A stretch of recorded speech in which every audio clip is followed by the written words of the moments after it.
Four firefighters walked into Coyote Hollow in 1987 to battle a wildfire no one understood. They never came back. For 19 years, there were no clues, no bodies, no gear, not even ash to mark where they fell. But when two hikers stumbled into a scorched ravine hidden off the maps, they uncovered something the fire couldn't destroy, and a question no one was ever meant to ask. A cold wind swept through the canyon that morning, unnatural for August in southern Oregon. It wasn't the kind of chill that brushed your skin. It threaded through bone, a warning older than language. Locals would later say they felt it too, though none could explain why. Before the fire was even visible, before the skies turned ochre, something had shifted in the air. Birds were gone. The usual hum of insects had fallen into a hush. Before we delve deeper into the strange discoveries buried beneath the ash and the voices that may have spoken their last words into a radio swallowed by static, please take a moment to like this video and subscribe to the channel. Your support helps us uncover the stories time tried to erase, the disappearances, the whispers in the dark, and the places where official reports fall silent. Every subscription helps us keep going, one untold truth at a time. What you do here may seem small, but to those still waiting in the shadows for someone to remember them, it means everything. Thank you. Nature held its breath. When the fire finally revealed itself, it came not as a wall, but a whisper at first. A thin plume rising from the hills behind Coyote Hollow, curling lazily into the blue. But within hours, that wisp became a towering column, and the smoke turned black. Officials would blame dry brush, the angle of the wind, the perfect storm of heat and neglect. But the people who lived near the ridge knew better. This wasn't like the others. Fires had come and gone for decades, some dangerous, some routine, but this one moved with intention. Not fast, but deliberate, as if it chose its path. 4 firefighters were sent in before the full scale was understood, all of them experienced, all of them volunteers who knew the land, knew the rhythm of wildfire like a second heartbeat. James Teller had fought blazes since '71. Luis Moreno, quiet and precise, had once pulled a child from a collapsing cabin during a burn on Mount Ashland. The other two, Dennis Frey and Tom Wallace, were new to the region, but not to the fire line. Hardened men, trusted men, men who didn't scare easy. They radioed in at 7:42 a.m. They were approaching Sector 9, where the flames were reportedly licking the tree line but hadn't yet crowned. There was confidence in their voices. Teller even joked, saying he'd be back in time for his daughter's piano recital. That was the last clear transmission anyone ever heard. At 10:13 a.m., smoke occluded the sun completely. What had once been a blaze turned into an inferno. Wind readings spiked erratically, then dropped. Planes couldn't fly low enough to spot the team. Ground crews lost GPS and radio contact. A sudden shift in air pressure recorded by a Lone Ranger station 20 miles west was never explained. Search crews began before sunset. Dogs, drones, helicopters. They found fire line tape half melted into the ground, burned boots, unused flare guns. But no bodies, no voices on the wind. Just ash. And silence. The official report, filed 3 weeks later, cited unpredictable meteorological conditions and rapidly shifting fire behavior.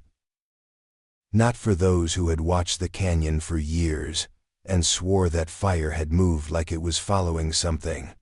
Or someone. The canyon itself changed after that. Hikers stopped returning. Trails were closed. Locals kept their distance, whispering of strange echoes in the charred trees. The fire had left a scar, yes, but not just on the land. Something had been taken, or perhaps something had been left behind. Time would bury the story in footnotes and forgotten case files. But the cold wind that came before the fire that had never truly left. Before the fire, they were just men. ordinary in ways that only become extraordinary after loss. Their faces lived in wallet-sized photographs, taped to dashboards and pinned on fridge doors.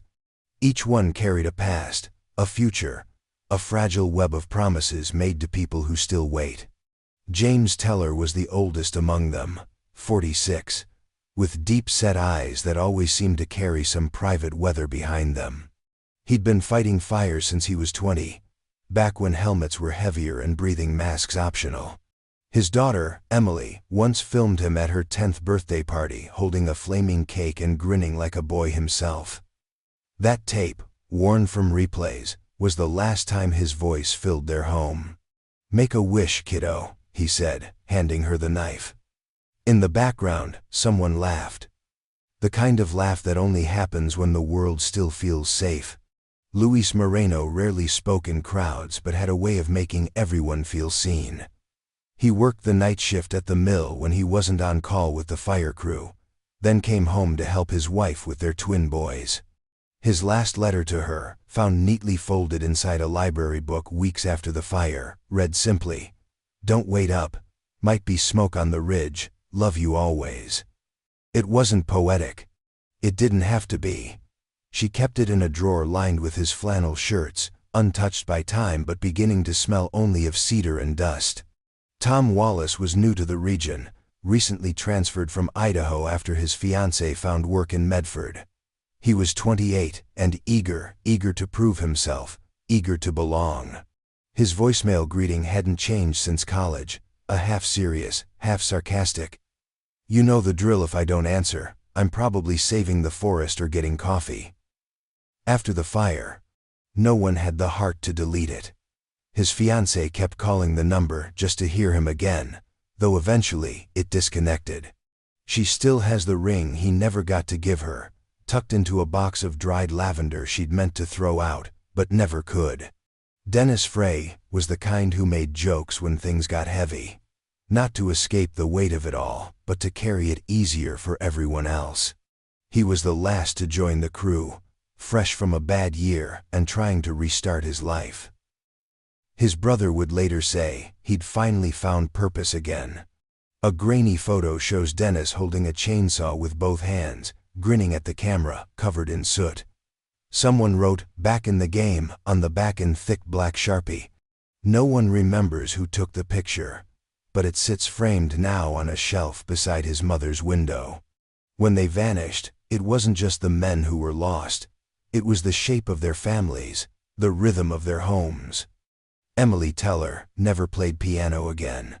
Luis's twins stopped asking why Dad wasn't back yet. Tom's fiancée moved, though she never changed her last name on the lease. Dennis's mother lit a candle in her window every night for 5 years until it finally burned itself out. They were more than uniforms, more than statistics in a report no one reads anymore. And for those who knew them, the silence left behind wasn't absence.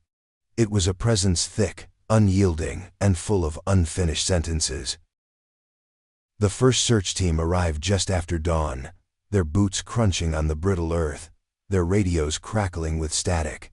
The fire had been declared contained overnight, though the smoke still hung low in the canyon like an accusation. Charred stumps jutted from the ground like bones. The sky was colorless, drained of all warmth. This was Coyote Hollow, now burned through, blackened, and waiting. The operation grew quickly. Within 24 hours, helicopters circled overhead, sweeping the ridgelines. Ground crews were deployed in grid patterns, scouring the soil inch by inch. Dogs trained for cadaver detection sniffed through the ash, their handlers scanning the horizon with anxious eyes. A command post was set up at the ranger station, whiteboards covered in hastily drawn maps, red marker lines crisscrossing the terrain. Everyone asked the same question: where did they go? No one answered. The firefighters had entered the canyon with full gear. Radios, axes, fire shelters. At the very least, some trace should have remained: a helmet melted into the ground, a singed glove, a blackened tool handle. But there was nothing, not a single object, not a single footprint. Even the brush in their projected path was untouched by human motion, as though they'd never walked through it, as though they had been swallowed whole. The scent of burned pine was everywhere. It clung to the skin, to the clothes, to the inside of the mouth like charcoal dust. Some searchers reported headaches. One man threw up. Another refused to return to the lower ravine, saying only, "It doesn't feel right down there." Nobody pressed him for details. They didn't need to. They all felt it too.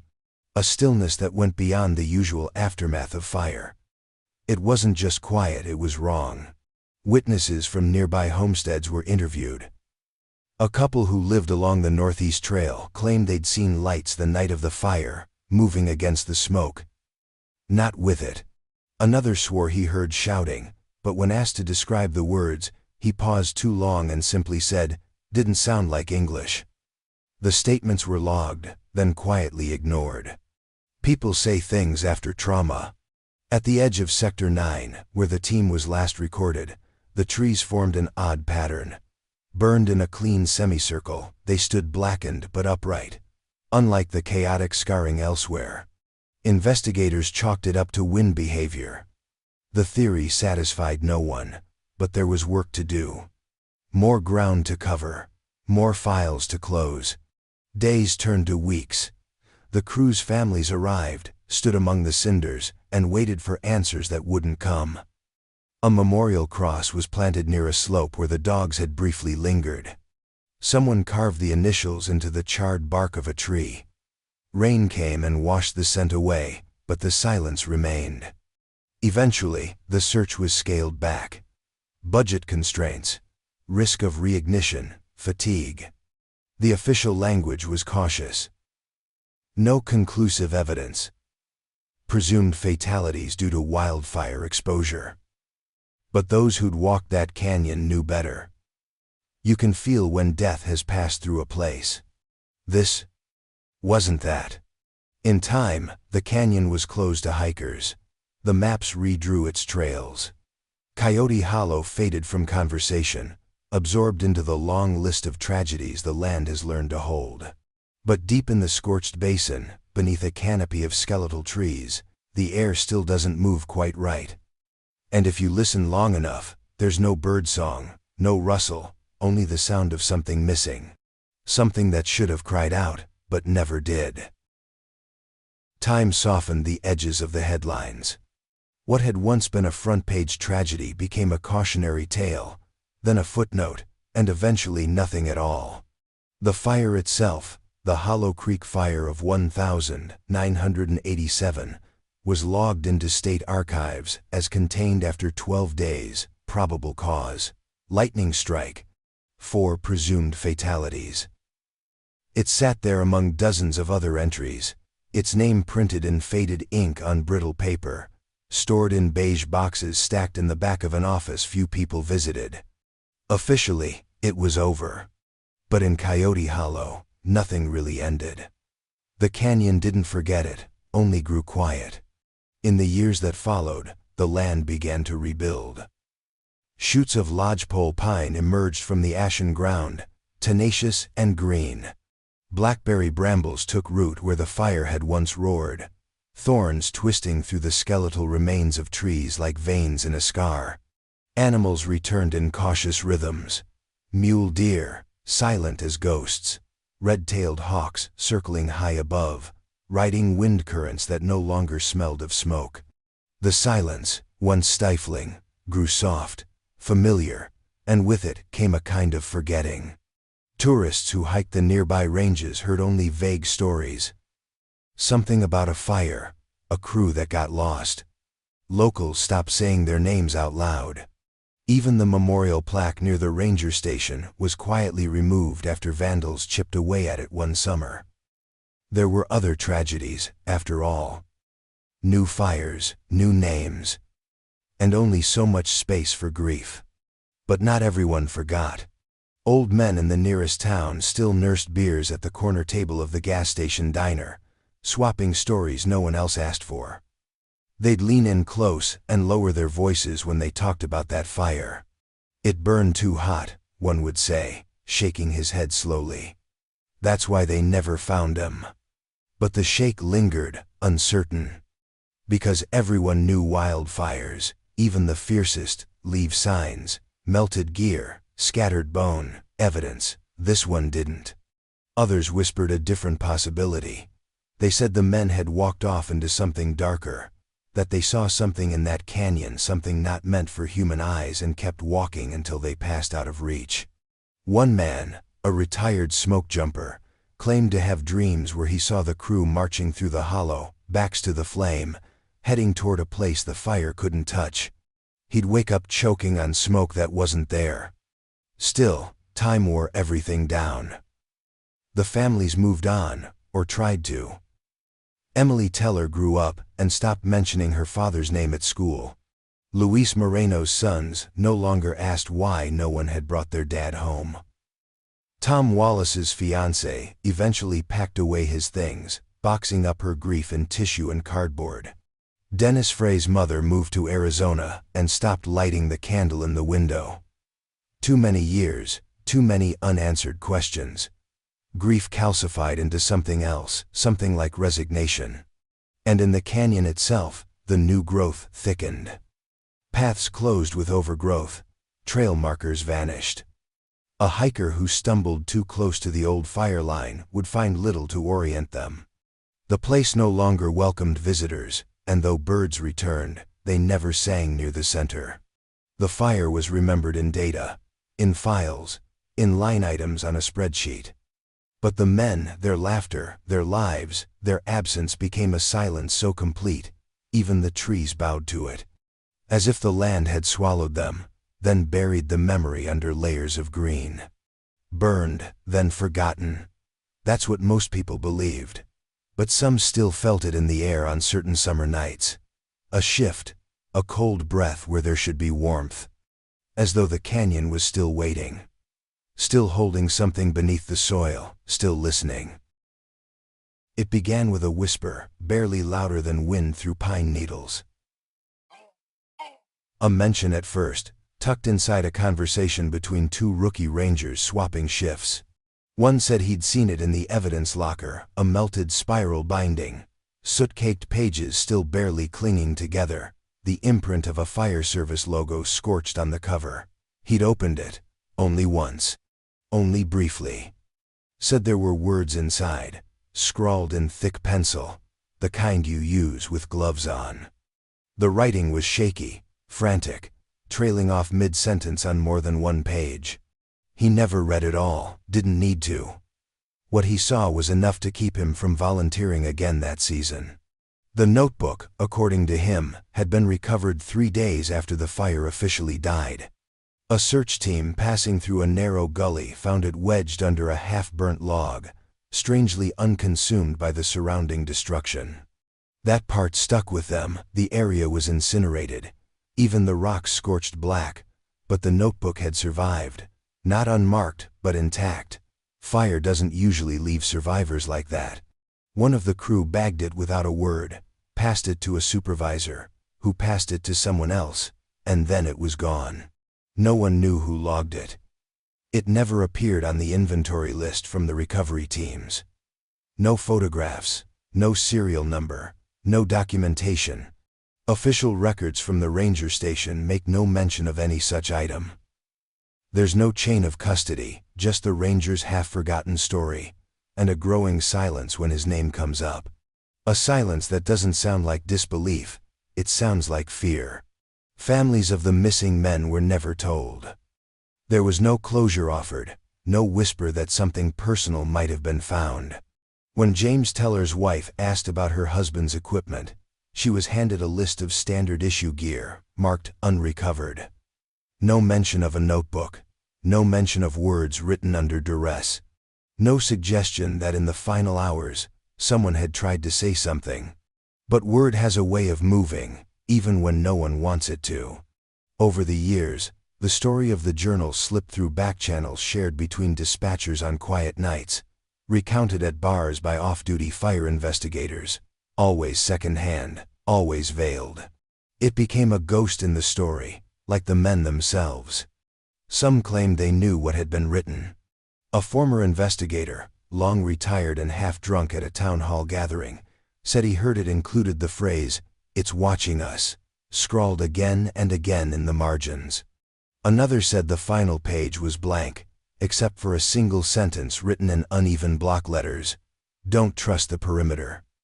No one ever produced proof, no pages surfaced, and every time someone pressed for details, the stories slipped through their fingers like smoke.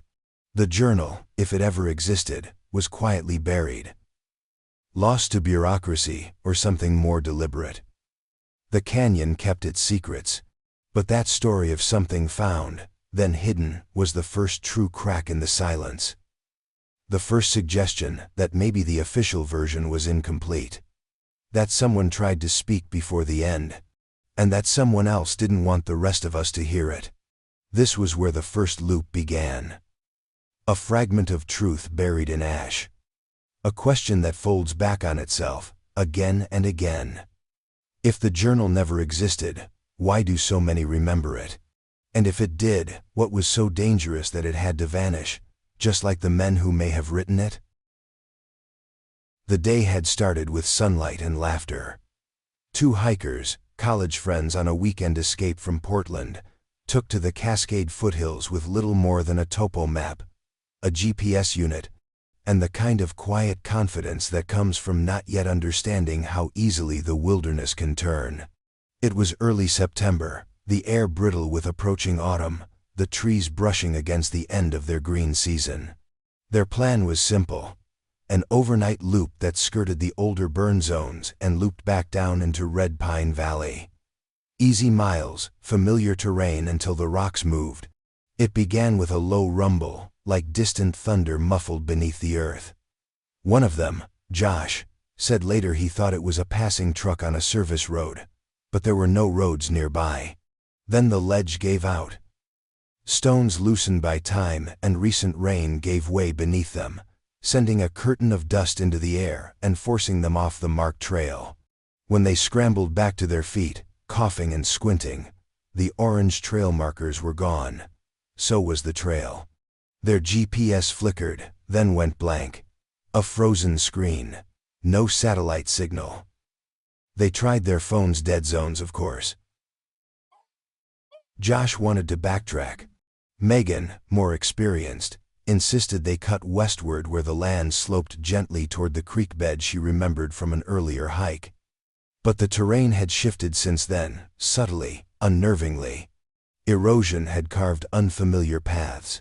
Fallen trees created false corridors, and in the growing stillness, the forest took on a strange hush. It was 5 hours later, sun dipping toward the ridge, when they reached the edge of it, a ravine so wide and sudden it felt unnatural, like the land had cracked open. The soil underfoot turned gray and brittle. The scent of char still lingered, despite nearly 2 decades of rain and regrowth. They stood at the lip of the hollow and stared into a place that didn't belong on their map. There was no label, no marked fire zone, no indication anything had burned there. And yet, everything had. Trees stood like tombstones, charred, leafless, frozen in mid-collapse. The floor of the ravine was a patchwork of exposed rock and ashen soil, with no signs of recovery, no plants, no moss.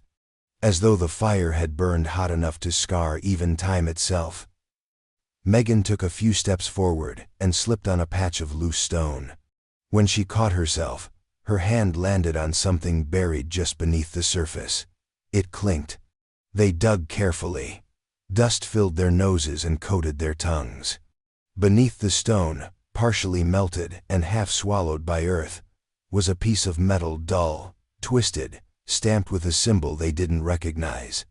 Nearby, they found the edge of a fire-resistant glove, the fabric blackened but intact. The initials, DF, were stitched into the cuff. Josh didn't want to stay. Megan took photos, just a few, her hands trembling. The air felt wrong down there, not heavy hollow, like a breath held too long. They climbed out of the ravine and made camp in silence, though neither slept much. Coyotes called in the distance. Something else echoed back, too deep, too slow. The kind of sound that doesn't carry through air but through ground. They reached safety the next day, shaken but unharmed. They turned in what they found. Officials logged it as old debris, likely from firefighting operations decades earlier. Nothing unusual. Nothing worth investigating further. But Megan kept one photo, an aerial shot she later realized captured a nearly perfect ring of blackened trees circling the ravine's center, like a fingerprint pressed into the earth. A place not forgotten by accident, but erased on purpose. A place that had waited 19 years to be seen again. They almost walked past it. From the ridge above, the clearing didn't announce itself. It wasn't wide or flat or remarkable in any way. The trees surrounding it stood black and skeletal, like the rest of the canyon's interior, their bark crisp to a charcoal sheen. But as Megan descended first, carefully picking her way down the slope, something caught her eye. A pattern not in color, but in geometry. The trees at the edge of the clearing weren't scattered by chance. They formed a circle, too even, too clean. Josh called out to her from behind, but her voice was distant when she answered. Her steps had slowed. She was already inside the perimeter. The air changed as they crossed into it. Warmer, despite the fading Sunday still. Too still. No insects. No birdsong. Even their own breath seemed to dull in their ears. The silence there wasn't the absence of sound, it was the presence of something watching, waiting. The forest had burned around it, but this small circle of earth had resisted decay in its own eerie way. The trees were burned, yes, but they stood tall, their branches reaching outward like skeletal arms frozen mid-motion. Upright, unbroken, preserved by some strange grace or force. In the center, the soil was bare. No grass, no weeds. Just stone, smooth and pale, like bleached bone pushed up through the earth. Embedded within it were scraps of metal. Not debris scattered across the surface, but fused into the stone itself, as though fire hadn't simply melted them, but folded them into the earth. Josh crouched beside one, running his hand along the edge of a warped cylinder. It looked like part of an oxygen tank, the kind firefighters carried on their backs. But the metal was wrong, bubbled, softened, like it had been half consumed by heat well beyond the range of natural combustion. Nearby, something else caught Megan's eye. A curved piece of plastic glinting in the low light. She pulled it free from a tangle of ash-covered roots. A helmet visor cracked, blackened. The inside streaked with what looked like melted adhesive. No name, no number, just silence. And then, underfoot, something solid gave a sharp knock against the sole of her boot. They cleared the dirt by hand, the work slow and oddly reverent. What emerged was unmistakable. An axe, rusted deep into orange-red flake, the wood of the handle long since gone. But stamped into the steel head, almost swallowed by corrosion, were the letters USFS and the year 1987. They stared at it for a long time. Neither spoke. The light shifted around them, an unnatural dusk creeping in even before the sun had properly set. Josh stood abruptly, looking around. "Why would this be here?" he asked, though Megan didn't answer. The clearing didn't feel like a place where something had been dropped. It felt like a place where something had stayed. Trapped, held, preserved like an insect in amber. They took only the visor and photographs of the rest. Neither wanted to touch the axe again. When they turned to leave, Megan glanced back just once, and she saw it, barely visible in the low light. A second circle, just beyond the first, more subtle, formed by the tips of trees whose trunks bent inward. As if something had stood there once, something massive and burning, and the forest had bowed around it. Later, long after the photographs had been submitted, after the Forest Service gave their cursory nod and moved on, Megan printed one of the images in black and white and pinned it to her wall. The clearing, the stone, the warped metal. Every so often, she would stare at it for hours, wondering how heat alone could make objects sink into rock, wondering what stood there in the fire, wondering what it had left behind. The call was made with trembling fingers and a hesitant voice. Megan didn't know how to explain what they'd found without sounding delusional. "We found remains," she finally said. "Possibly human, in a burn zone, but they weren't burned." Her words hung in the silence, as if even the dispatcher on the other end needed a second to let the contradiction settle. A crew was dispatched the next morning. Uniforms arrived in clean SUVs, armed with gear and polite detachment, unprepared for what the ravine had kept buried for nearly 2 decades. They expected fragments, scattered evidence of someone long lost to the wilderness. What they found instead was something still and whole, lying just beneath the soil like it had been waiting. The remains were shallow, preserved under a soft layer of ash and loose stone. 2 partial skeletons, curled inwards as if they had once been trying to shield themselves from something unseen. Their bones, clean and white, were untouched by the devastation around them. No charring, no burn lines, not even the darkening one might expect from sun exposure.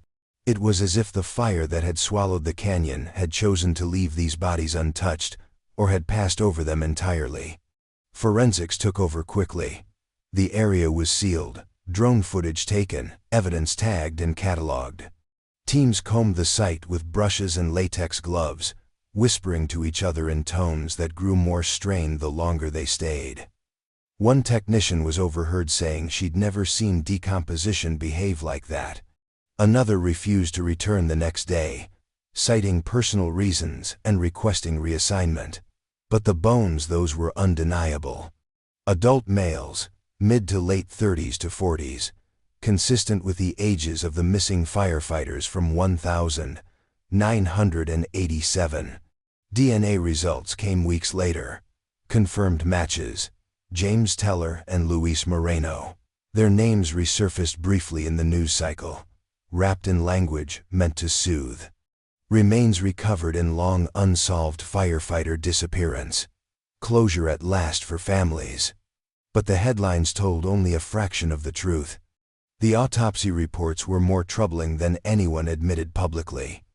There were no signs of trauma, no fractures, no defensive wounds. No evidence of exposure, inhalation damage, or heat-related injury.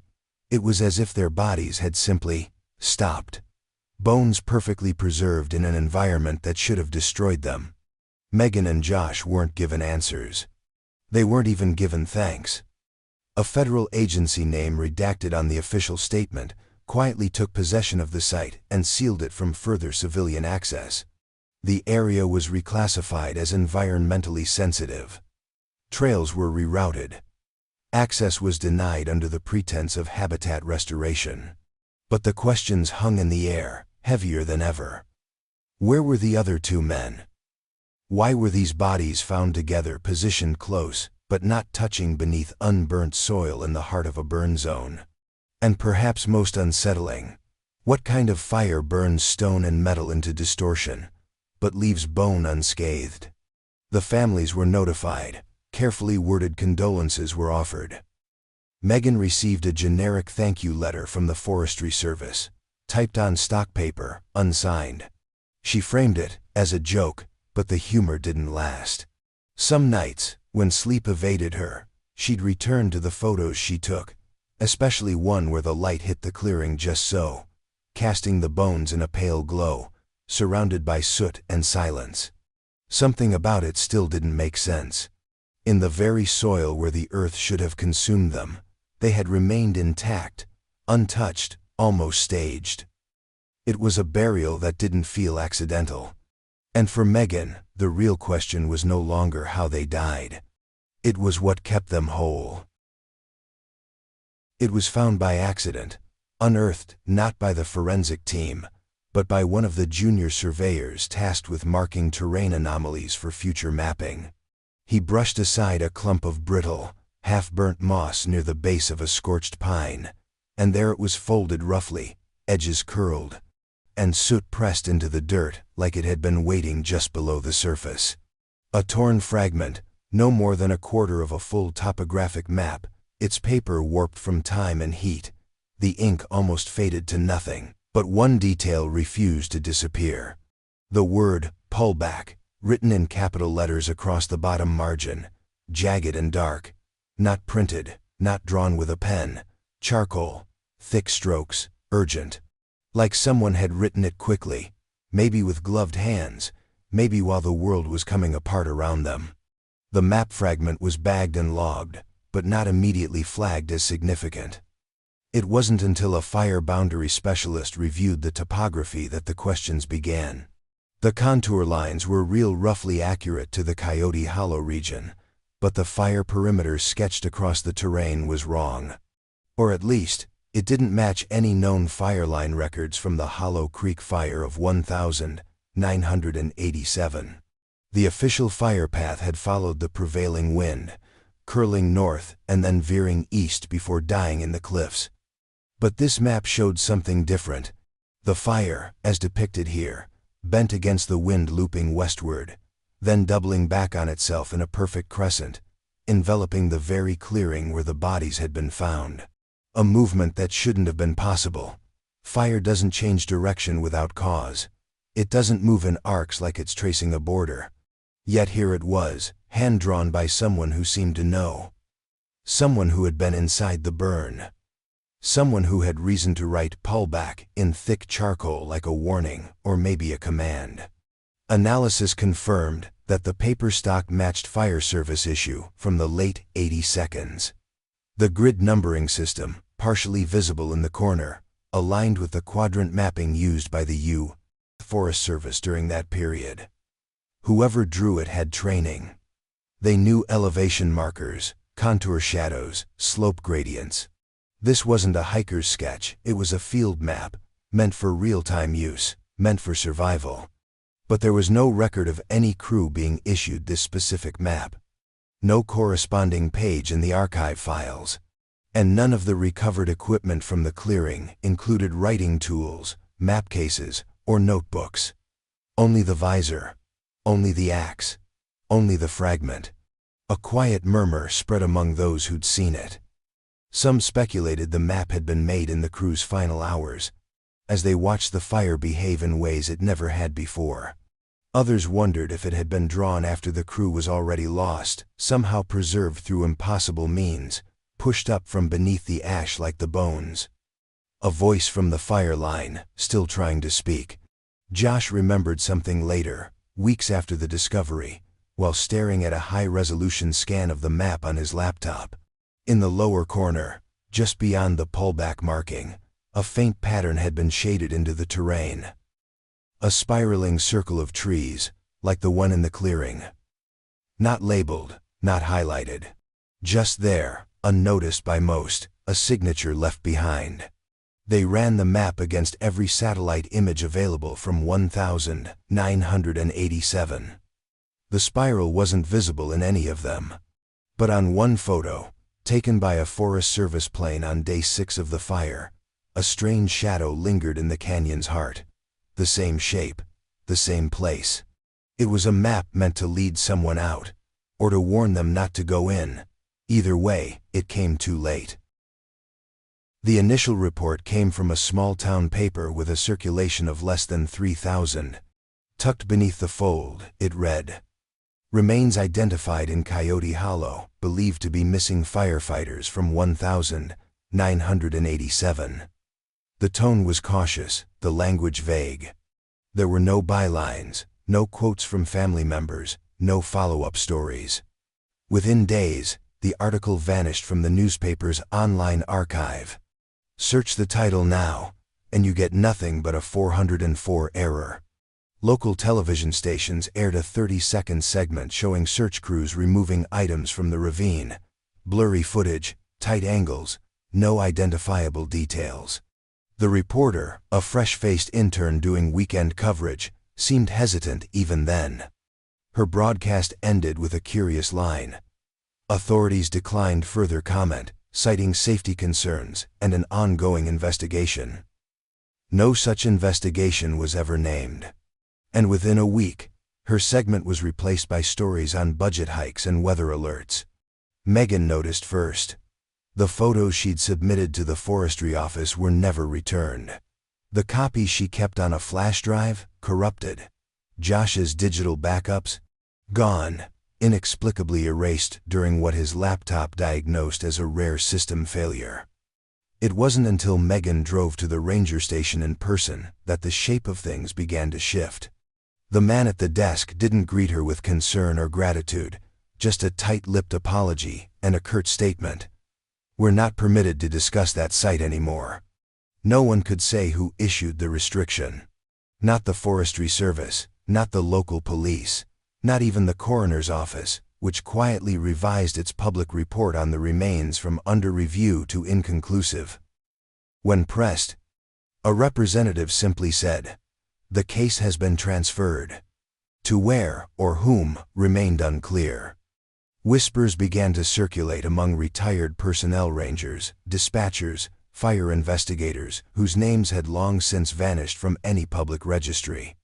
One of them, a man named Ellis who had worked the region during the late 82nds, agreed to meet Megan in private. He didn't give his full name, didn't want to be recorded. But he remembered the fire. "They told us not to go in where it burned hottest," he said, staring off into the woods like something might be listening. Said it was unstable terrain, dangerous. But that wasn't the real reason. We'd been in worse places before. He paused, hands trembling slightly as he lifted his coffee cup. It was the shape of it. Fires don't burn in circles, and they sure as hell don't stop that clean. Ellis claimed a suppression order had been issued in the final days of the Hollow Creek fire. Not just to prevent further danger, but to redirect crews away from the interior. Orders came down from higher up, beyond regional command. He didn't know who, just that overnight, the maps changed. The search grid was reduced, coordinates were erased. "They never wanted that crew found," he said finally. "Not because of what happened to them, but because of what they might have seen." Megan tried to verify his claims, but hit nothing but dead ends. Archived maps from 1987 were missing key sectors. Radio logs had redactions. Even the original fire perimeter data had been subtly revised in the state's digital archive. Its heat signature lessened, its unusual shape normalized. The discovery that should have reopened an investigation instead became a vanishing point. The deeper Megan looked, the more it all unraveled, not into answers, but into empty spaces carefully stitched shut. Something had reached in and closed the file long before the truth could surface. The fire may have ended on the ground, but somewhere in a locked room, its shadow still moved. In the days after the remains were discovered, theories began to bloom like smoke across a dry ridgeline. One, in particular, found traction among retired fire crews and armchair analysts alike: the black line theory. It was a term borrowed from the old playbook of wildfire suppression. A strategy that had once been considered cutting edge, but has since been quietly retired in favor of more dynamic methods.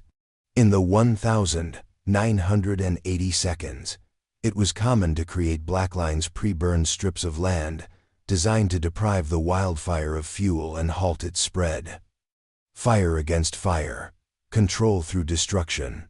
It worked in theory, and often in practice, but it had a weakness: timing. If the wind shifted, if the line was placed too soon, too wide, or in the wrong terrain, it could trap more than flames. Some began to wonder if that's exactly what had happened in Coyote Hollow. The story goes that a blackline had been set in the northern slope of the canyon early on, based on wind models that predicted the fire would move south. But those models were wrong. The fire didn't move south, it circled. The burn scar on the satellite photos from 1987, when carefully studied, showed a strange, ring-like formation, especially in the ravine where the gear and remains were found. Not a straight barrier, not a defensive line, a loop, a noose. If the men had been inside that perimeter when it closed, they would have found themselves surrounded not by fire, but by absence, an eerie silence, as flames consumed the hills around them and then, unnaturally, stopped. A trap made of fire, but bound by something else. Some speculated that the men might have taken shelter, survived the initial blaze, and succumbed later to exposure or suffocation. But that theory fell apart the moment the forensic results came in. The bones were untouched, not even singed, and no organic tissue was recovered, not because it had burned away, but because there was no evidence it had ever decayed in the normal way. The soil chemistry beneath the remains was anomalously sterile. No insect activity, no microbial breakdown. Almost as if the bodies had been placed in a vacuum. One forensic analyst, who asked not to be named, described it as biologically neutral, a term that has no official definition, but left an unmistakable chill. Then there was the gear, a visor with no soot inside. Metal objects melted and warped as if by a heat far more intense than open flame, yet lying beside unscathed bone. An axe stamped with a date nearly 2 decades past, rusted only at its edges, its core strangely preserved. Fire does not play favorites. It consumes with no regard for memory or meaning. Yet here, it had seemed selective, targeted. The black line theory persisted in online forums and whispered conversations, but even its most detailed version couldn't account for the full truth.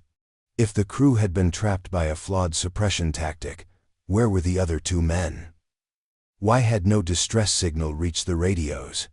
And what had burned hot enough to fuse metal into rock while sparing the most fragile of human remains? It was a theory built on logic, anchored in training manuals, maps, and operational error. But even the most rational voices conceded that it felt like a cover story. Not a lie, exactly, but a placeholder. A structure built to hold back something far more disturbing. Because the fire had moved like it was following a script. The perimeter hadn't closed at random. It had formed a ring. A black line, yes, but maybe not one drawn by human hands. The man's name was Carl Hensley, a retired newspaper photographer who had once worked for the Oregonian during its heyday. He lived quietly in a weathered cabin not far from the old fire line, surrounded by stacks of dusty photo boxes and the long, slow passing of time. He hadn't spoken about the Hollow Creek fire in years, not because he had forgotten, but because for a long time, he believed what he'd seen didn't matter. Not until he caught a segment on the local news in 2006, just days before it disappeared. The words, "Remains discovered," and "Coyote Hollow," crawled across the screen, and suddenly, something ancient stirred behind his ribs. A memory, buried deep. Back in 1987, Carl had flown over the fire on assignment, in a single-engine Cessna, strapped into a harness with a film camera pressed to his eye.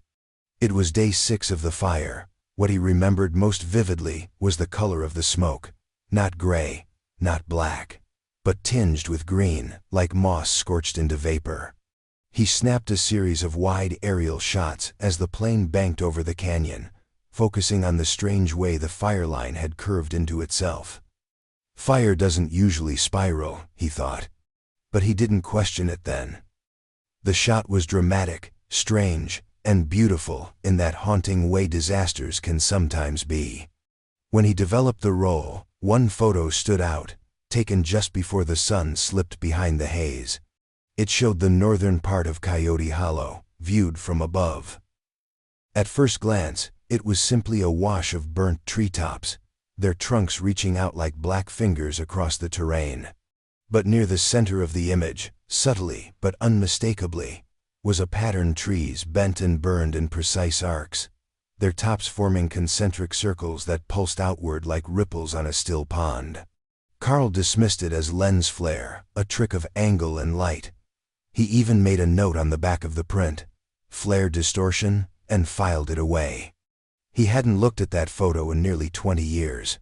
When he pulled the box down in 2006, his hands trembled. He held the print under the flickering light in his kitchen, studying the patterns with the eyes of a man who now understood how little he once knew. This wasn't a trick of light. It wasn't even subtle. The rings were deliberate, too even, too organic, too precise to be the result of chance or optics. They radiated from a central point in the canyon, now known to be the very location where 2 of the 4 missing firefighters had been found. The clearing. The circle of upright trees, the metal sunk into stone. He scanned the photo and printed copies. Sent one anonymously to a local radio station. Sent another to the Forest Service, though he doubted they'd acknowledge it. He kept the original in a plastic sleeve, tucked inside a manila folder labeled in shaky handwriting. Coyote Hollow, Aug. 87, do not ignore. To this day, he swears the rings weren't there when he looked through the viewfinder, only in the developed print. Like it only showed up after, he told Megan when she tracked him down years later.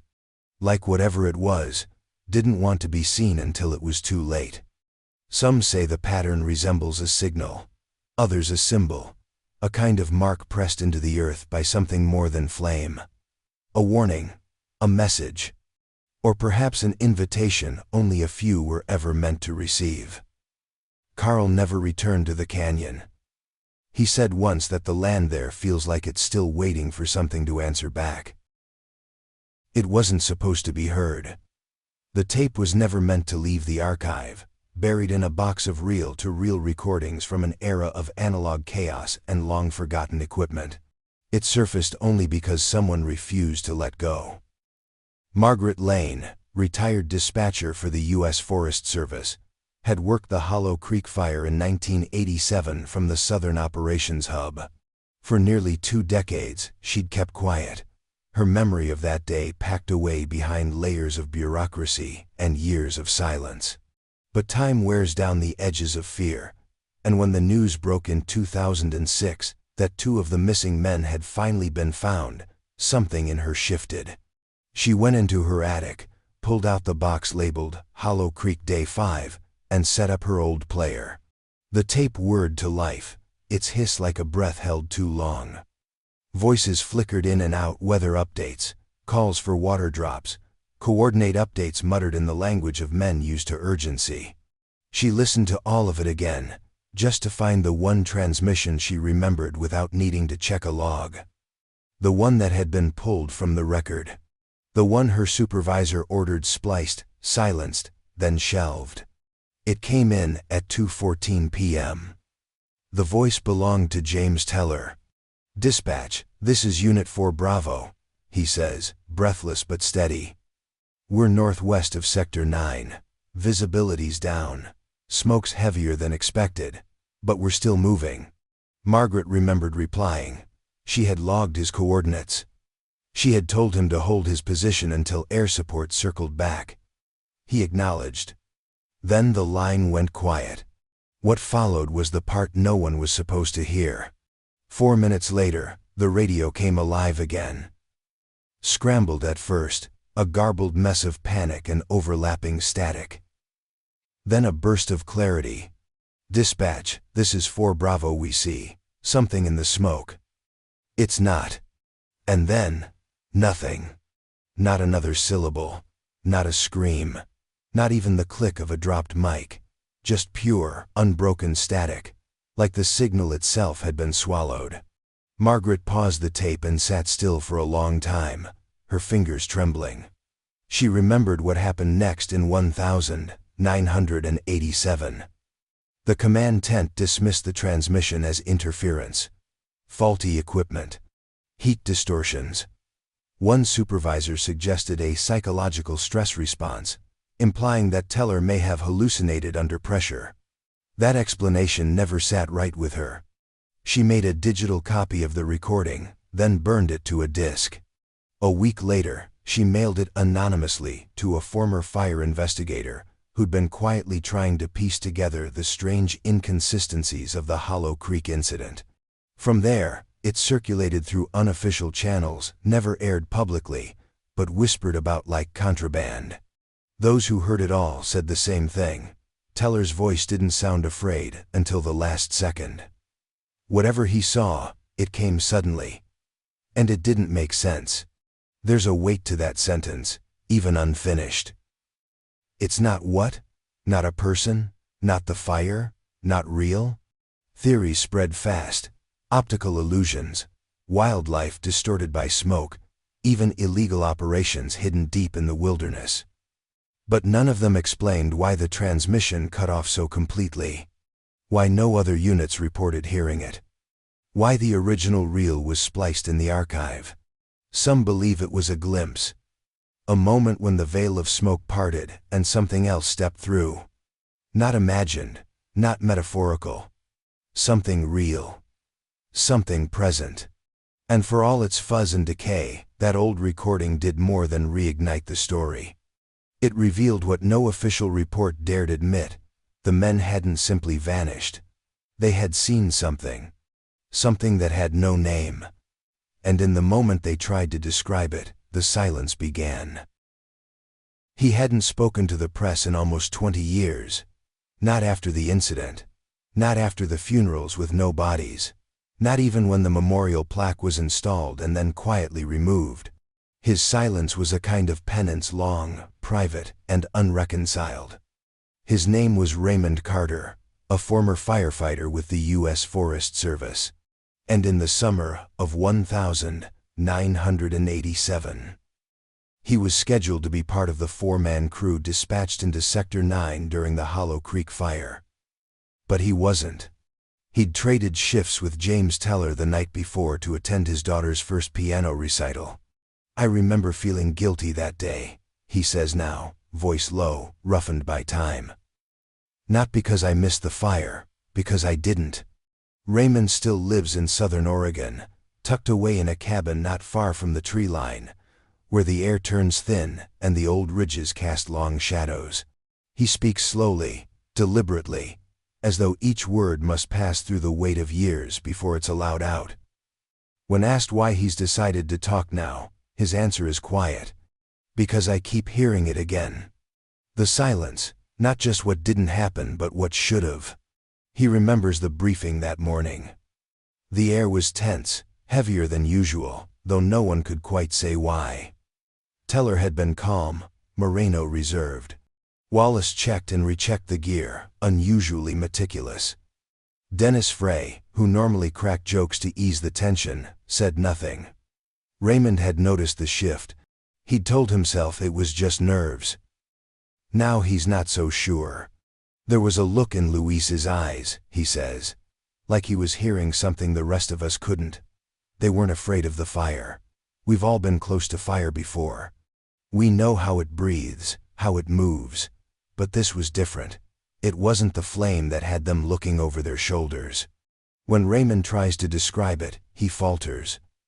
There are long pauses, moments where he looks off into the trees like he's still waiting for something to step through them. He never spoke about the night after the team disappeared, when he stood at the edge of the ravine, staring into the ash-choked canyon, feeling a pressure behind his ribs like something had been left unfinished. Something calling.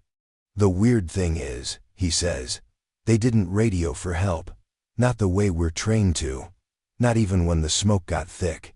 And James, he was the kind of guy who'd give constant check-ins. But that day, just a couple updates. Then silence." Raymond says he listened to the recovered radio transmission once, the one Margaret Lane released. Only once. He couldn't bear to hear James's voice taper off into static. What stuck with him most wasn't the fear in the man's voice, but the recognition. Like James wasn't seeing something new, he was seeing something he'd hoped never to see again. They were scared of what was behind it, Raymond says, the words falling like a confession. Not in the fire, behind it, like the fire was running from something too. He hasn't put on a uniform since. The smell of smoke makes him nauseous.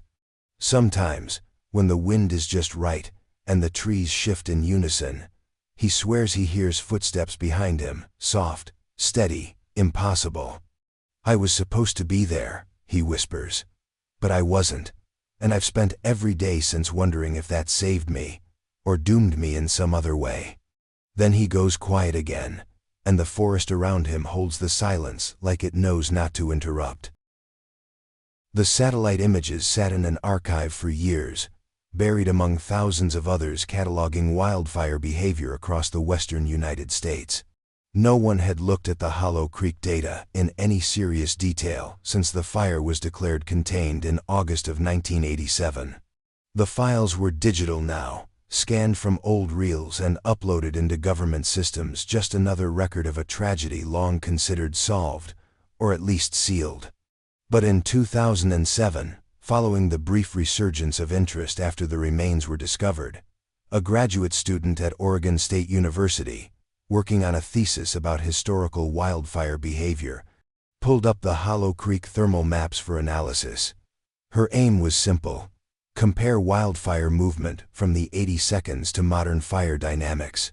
What she found instead was a riddle etched in flame, pixel by pixel. At first, it was the wind direction that stood out.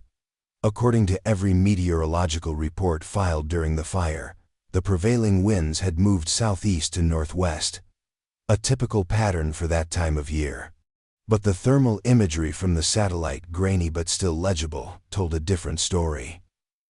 The burn progression defied those wind patterns. Heat signatures had advanced against the flow, curving inward, reversing course at points that should have been dead ends.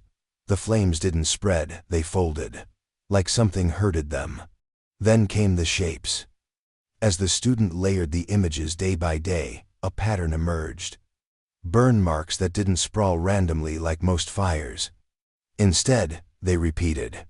Circular impressions, varying in size but always symmetrical. Perfect rings of devastation, spaced at intervals that didn't make sense. There were no ridgelines or terrain features to explain them. No lightning strikes at those coordinates. And the strangest part, some of the circles appeared to have ignited simultaneously at distances too far for spot fires to leap under natural conditions. She thought it was a data error. She consulted her advisor. They brought in another fire science expert. More tests followed: infrared overlays, simulation models, wind mapping reconstructions. But every test returned the same conclusion. The fire in Coyote Hollow hadn't behaved like a wildfire. It had behaved like it had purpose. There were areas where the fire had burned so hot, it fused soil into glass-like crusts, yet just feet away, trees remained upright and only scorched. Rocks were shattered in patterns resembling heat bloom fracturing seen in industrial combustion zones, but never in forest fires. Patches of land appeared to have combusted from within. The roots of trees burned while their trunks stood whole. And in the heart of the largest ring, exactly where the hikers had stumbled upon the rusted axe and the fused gear, the soil bore no organic residue at all.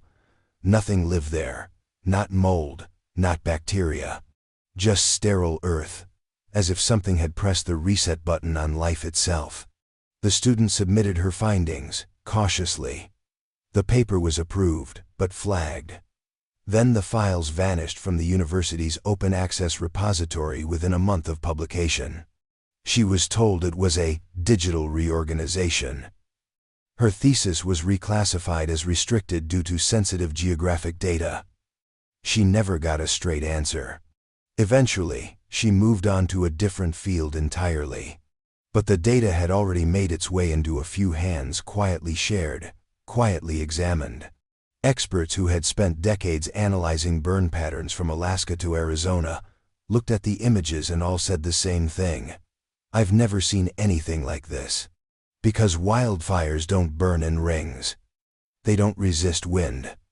They don't start where no flame has yet reached. And they certainly don't leave behind places where even decay refuses to return. Whatever burned through Coyote Hollow in 1987, it did more than consume, it rewrote the rules.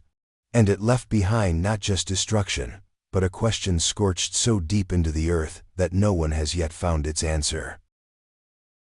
The letter was found in the quietest of places, the bottom of an unused locker at the old firehouse in Medford, Oregon.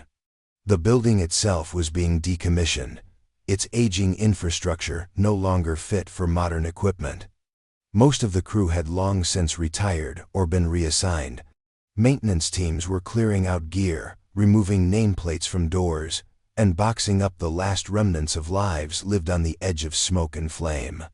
It was during this final sweep that someone pried open the long unused locker belonging to James Teller, untouched for nearly 2 decades. Inside, beneath a stack of weathered maps and an outdated field manual, was a sealed envelope, yellowed with time, heavy with the weight of unsent words.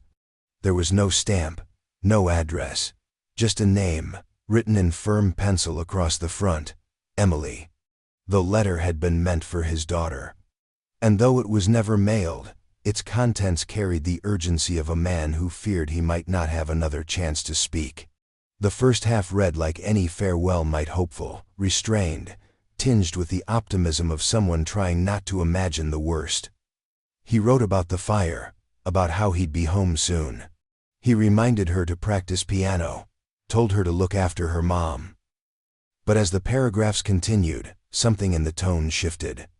The lines grew shorter, the handwriting shakier. The man who started the letter was not the same man who finished it. There were mentions of unease, of strange behavior in the burn zone. He described the way the fire didn't move like it should have, how the heat came from places the wind hadn't yet touched. He noted silence in the forest, as though the entire canyon had been vacuumed of life. But it was the final sentence that haunted those who later read it. Scribbled as though it had been rushed, as though someone was approaching just out of frame. If we don't make it back, don't trust the ridgeline. It moves at night, it knows we're here.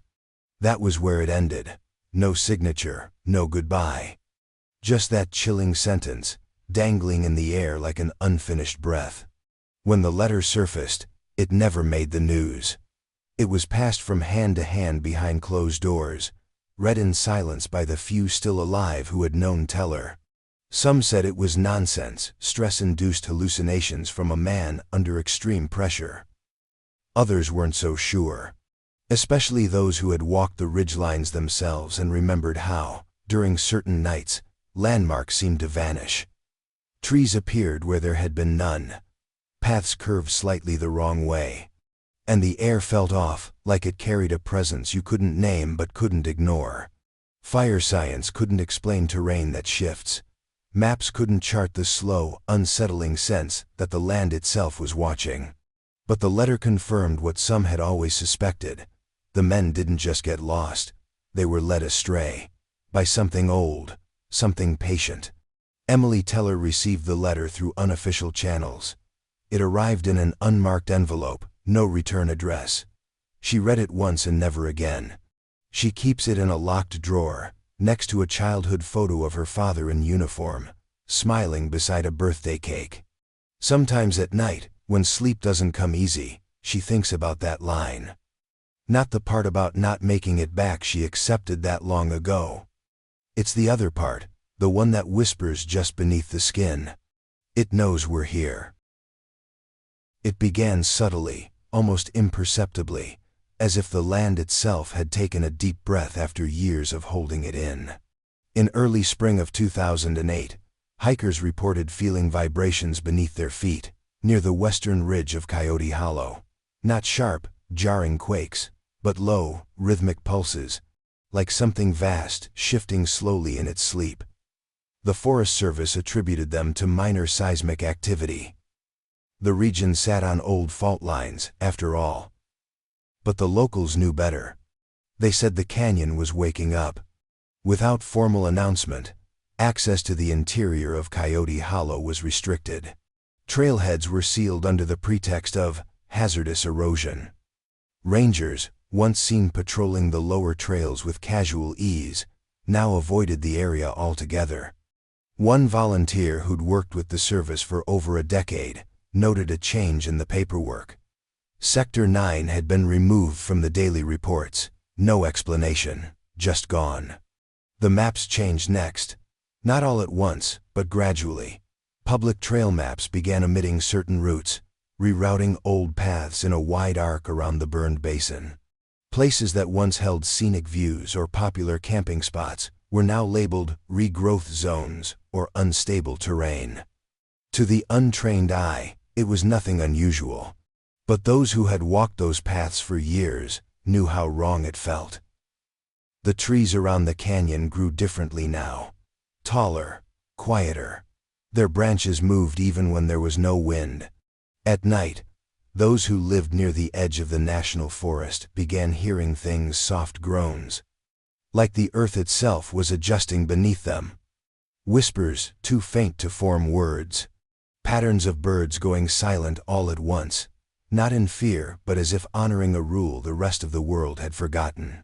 A hunter named Dale Kinney, who'd lived just east of the ridge for most of his life, told a local historian that he'd seen lights in the trees, pale blue, flickering in a ring, always in the same place. Like someone's walking in circles out there, he said. But the circle never closes. No official record was made of these phenomena. The Forest Service maintained that the area was under observation for ecological sensitivity. And yet, off the record, multiple employees admitted that they'd been told to stay away after sunset. One ranger quit outright after spending a single night alone on a recon assignment in the upper bluff. He wouldn't say what he heard. Only that, the ground was breathing, and it didn't want me there. Thermal scans conducted as part of a regional soil health study revealed residual heat signatures within the canyon hotspots that registered significantly above expected ground temperatures, despite 2 decades of cooling. These zones formed in a spiral, faint but undeniable. And at the very center, near where the hikers had found the rusted axe and the strange clearing, the ground pulsed with a kind of warmth that defied science. It wasn't geothermal, it wasn't decay. It was something else entirely. The phrase, "the canyon never cooled," began to circulate among locals not as poetry, but as warning. Campers who ventured too close described strange dreams. Others returned from hikes claiming they'd lost time, unsure how they'd covered so much ground so quickly, or why their GPS trackers showed loops where there should have been straight lines. No one speaks of reopening the area now. Even thrill seekers and amateur paranormal hunters steer clear. It's as though something in the air whispers directly to the bones of anyone who gets too close. This place is not finished. Because the fire in Coyote Hollow didn't just burn, it breathed. And now, so does the canyon. The last 2 men were never found. After everything, the discovery of the clearing, the rusted axe, the untouched bones in sterile soil, the recovered visor, and the map scrawled with the word "pull back still," only half the crew returned. Their names, Dennis Frey and Tom Wallace, remain etched into the missing, their lives marked not by graves but by the echo of unanswered questions. No memorial holds their remains. No family was given closure. Their presence lingers only in the voids they left behind. The fire in Coyote Hollow was officially contained on August 14, 1987. That's what the records say. What they don't say is that some fires don't behave the way they should. Some fires don't die when the last embers are smothered. They wait, smoldering in the soil, flickering quietly in the minds of those who were there, and in those who still feel the tremble beneath their boots when they walk too close to where the smoke once lived. Megan, one of the hikers who stumbled onto the clearing in 2006, still keeps a piece of scorched stone in her drawer. She tells no one why. Josh moved out of Oregon entirely. When asked about Coyote Hollow, he only says, "That wasn't a place. That was a door." The grad student who uncovered the satellite anomalies now lectures on climate systems in another state, but refuses to answer any media requests regarding her early research. When pressed, she responds with a short sentence: "That fire shouldn't have moved like that." Time has passed, but the story refuses to settle. Pieces of it continue to rise in smoke like spirals. An old dispatcher's tape unearthed from a box labeled "Do Not Air." A photograph from the sky capturing unnatural rings hidden in a ravaged forest. A final letter from a father to his daughter ending with a sentence too cryptic to dismiss. Each fragment is a kindling. Each memory, a match. The canyon itself remains closed, though no one says it aloud anymore. The maps don't list it. The signs don't point there. Still, the locals know where it is. They don't go. They don't speak of it. Not directly. But in the late evenings, When the wind shifts and the trees begin to creak just slightly out of rhythm, some still look to the horizon and remember. What happened in that place defies easy explanation. Fire consumes, yes, but it also reveals. For those willing to look into it, and conceals. For those too afraid to accept what they saw. Coyote Hollow was never just the site of a wildfire.